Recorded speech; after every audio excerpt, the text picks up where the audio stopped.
Labas ako, titignan ko yung mga ibon. Sana. Yan sila, oh. Wait lang. Sila. Ay! Lumipad! Ganda-ganda eh.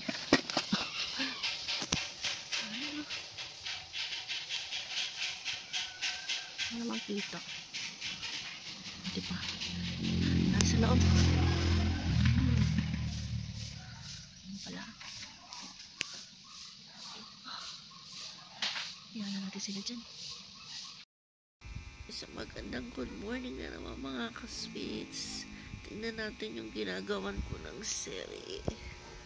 Akala ko hindi na siya babalik. Yung ibon na inaabangan ko.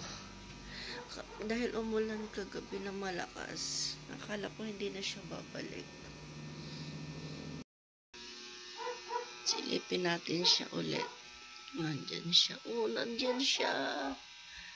Kagabi kasi wala siya dahil ang lakas-lakas ng ulan. Kung makikita nyo, naglagay ako doon ng dahon ng anahaw. Ayun, may anahaw doon. Lagay ko yan kagabi doon. Tapos nandun siya. Gumagawa siya ulit ng bahay. Inaayos niya. Malakas ang hangin kahapon. I mean kagabi. Dalawa sila dyan. Naglagay ako ng anahaw.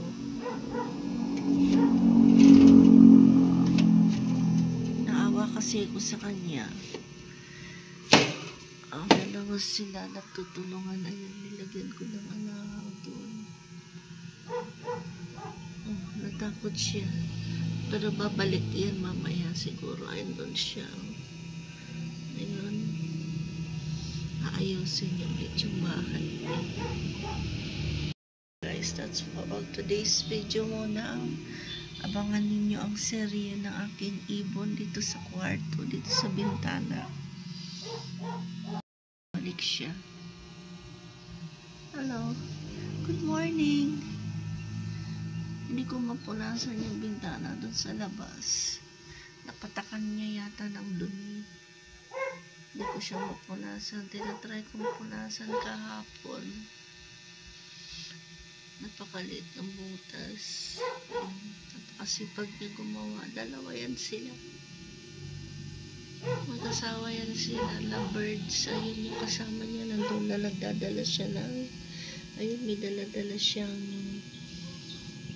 gagawin nilang nest. Ano yan? Ito yung dahon ng kawayan. Kasi sa likod maraming dahon ng kawayan na natutuyo. Hindi lang ma-clear. Pero dinadala niya yung dahon. Ayan, may tricycle na dumaan kaya nabulabog sila. So, later ulit pagka tahimik na nandyan na yan sila. So, pag nagawa yan, natapos yan, nest niya na yan, visible dito yan dahil ito yung aking salamin. Makikita ko yung itlog niya. Diyan, babantayan natin yung kanyang itlog.